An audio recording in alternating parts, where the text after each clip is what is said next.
This will be the country's first ever election without the participation of an incumbent president.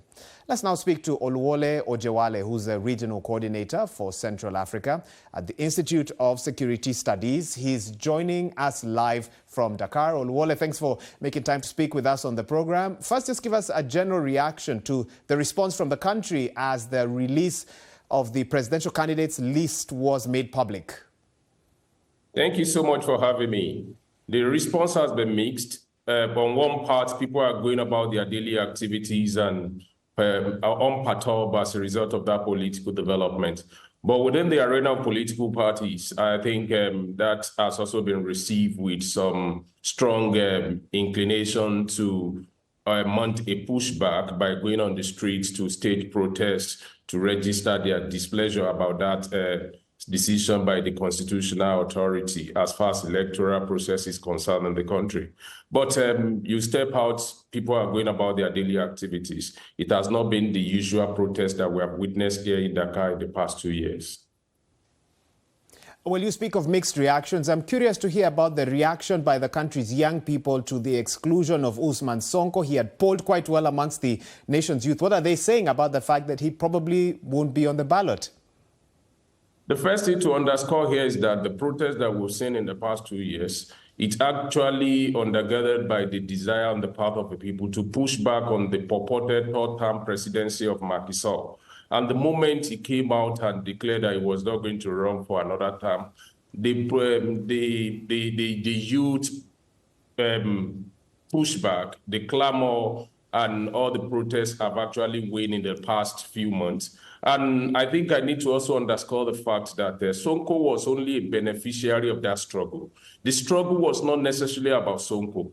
The struggle actually is about the pushback for third-term agenda on the part of the president, which was purported.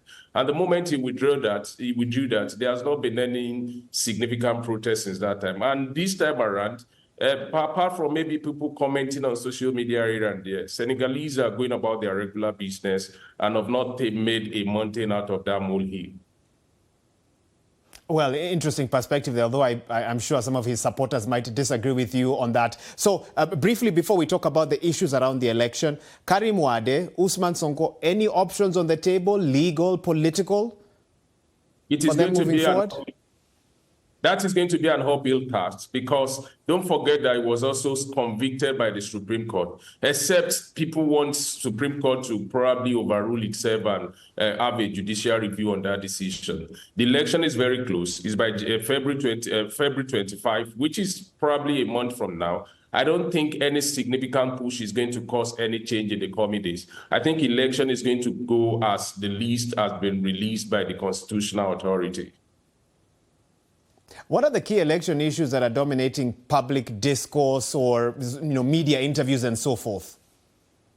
Well, the pre-election issues have been whether the opposition, Sonko in particular, is going to participate in the election and who is going to also be the backup plan for his party in that process.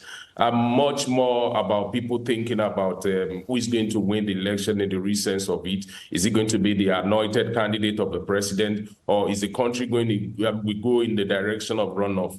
Don't forget that this is the most enduring democracy in West Africa.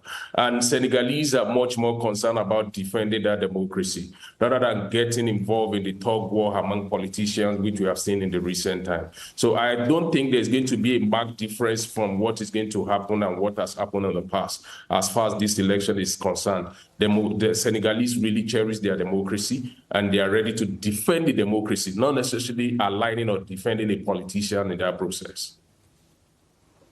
Oluwole Ojewale, thank you so much for that analysis, just giving us a sense of what's happening in Senegal.